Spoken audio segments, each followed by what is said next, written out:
Assalamualaikum warahmatullahi wabarakatuh. Perkenalkan, saya Tegar Ardiansah, NIM 2023111533, kelas P Manajemen.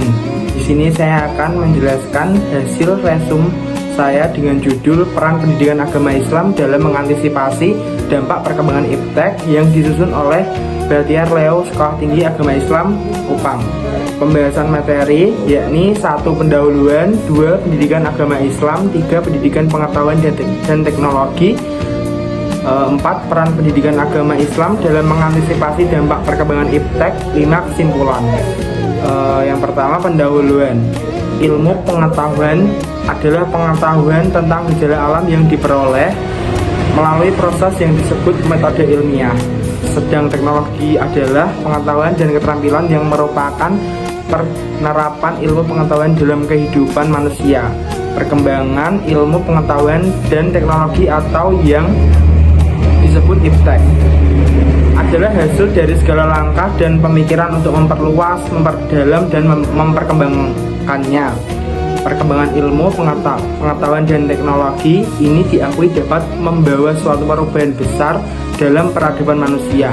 Banyak hasil perkembangan ilmu pengetahuan dan teknologi yang tadinya masih di luar angan-angan kini sudah menjadi keperluan harian nyata. Namun demikian, umat Islam masih sangat sedikit kontribusinya dalam pengembangan ilmu pengetahuan dan teknologi. Mereka kebanyakan masih nyaman sebagai pengguna teknologi tanpa ada keinginan kuat untuk mendalaminya.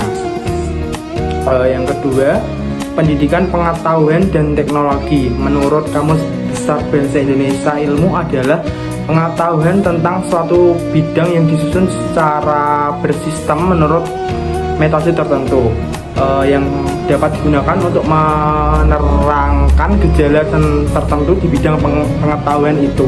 Sedangkan pengetahuan adalah segala sesuatu yang diketahui berkenan dengan hal mata pelajaran. Jadi yang dimaksud dengan ilmu pengetahuan adalah gabungan sebagai pengetahuan yang disusun secara logis dan bersistem dengan memperhitungkan sebab dan akibatnya. Ada dua jenis pengetahuan, yaitu pengetahuan biasa dan pengetahuan ilmiah. Adapun teknologi dalam Kamus Besar Bahasa Indonesia diartikan sebagai kemampuan teknik berlandaskan ilmu pengetahuan yang berdasarkan proses teknis. Teknologi adalah ilmu tentang cara menerapkan sains untuk memanfaatkan alam bagi kesejahteraan dan kenyamanan hidup manusia. Selanjutnya, peran pendidikan agama Islam dalam mengantisipasi dampak perkembangan iptek. Tidak dipungkiri bahwa ilmu pengetahuan dan teknologi kedua-duanya memiliki andil besar bagi kemajuan. Dengan ilmu pengetahuan dan teknologi masih banyak melakukan perubahan dan perbaikan di segala aspek kehidupannya, tetapi dampak negatif dari kemajuan iptek juga begitu mengerikan.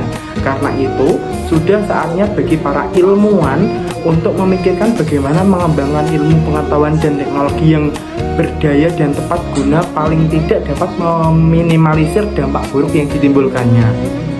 Selanjutnya,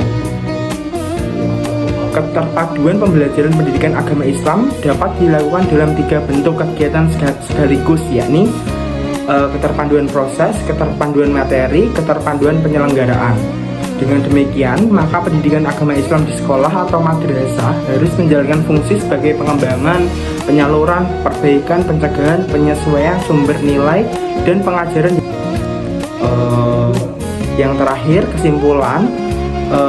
Ada 5 kesimpulan yang saya resum dari jurnal tersebut. Yang pertama, ilmu pengetahuan adalah gabungan berbagai pengetahuan yang disusun secara logis dan bersistem dan memperhitungkan sebab dan akibat. Sedangkan teknologi adalah ilmu tentang cara menerapkan sains untuk memanfaatkan alam bagi kesejahteraan dan kenyamanan manusia.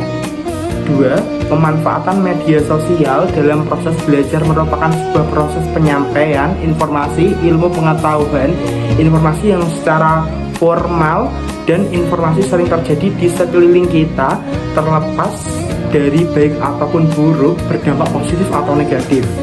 Yang ketiga, Adapun dampak positif dari menggunakan media sosial secara khusus pada anak adalah mudah memperoleh informasi dan ilmu pengetahuan, mudah melakukan komunikasi dan mempererat hubungan silaturahim, menumbuhkan sikap kosmopolitan dan toleran, memacu untuk meningkatkan kualitas diri, mudah memenuhi kebutuhan belajar dan kebutuhan lainnya, sebagai media untuk mengembangkan dunia bisnis yang dimiliki oleh anak-anak tertentu dan menambah wawasan berpikir. Yang keempat, sedangkan dampak negatif adalah perilaku konsumtif bergantung pada media sosial, kecanduan, tidak dapat mengontrol diri, lupa waktu belajar, menjadi malas, dan lupa kewajiban terhadap agama atau sholat, dan prestasi belajar anak menurun. Yang kelima, dalam mengantisipasi dampak iptek ini, pendidikan agama harus berusaha berintegrasi dan bersinkronisasi dengan pendidikan non-agama. Pendidikan agama tidak boleh dan tidak dapat belajar sendiri, tetapi harus belajar bersama dan bekerja sama dengan program-program pendidikan non-agama secara terpadu. Sekian resuman dari saya. Jika ada kesalahan kata, mohon dimaafkan. Terima kasih. Wassalamualaikum warahmatullahi wabarakatuh.